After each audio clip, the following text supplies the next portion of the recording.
நம்ம ஆஸ்பத்திரிக்கு வந்துட்டோம். எத்தனை நாள் இருக்கிற இதை பிடிச்சுங்க. இருக்கிற வரைக்கும் சந்தோஷமா இருக்கணும். ஏனம்னா அப்பா இன்னைக்கு கேட்டா நாளைக்கு பால் என்ன முதல் நாள் ஊத்த மாட்டேங்க. ஊத்துறாதான் நம்ம குடிச்சிருவோமே.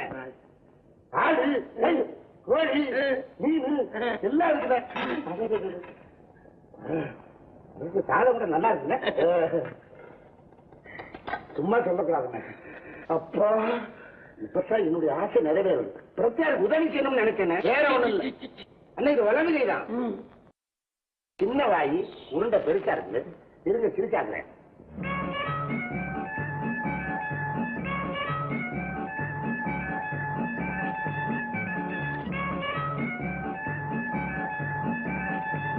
சிரிச்சாயிடுச்சுங்க. சாப்பிடுங்க. ஏன் வேணாம் இட்லியா தள்ளி எழும்புண்ண. என்னமா வருது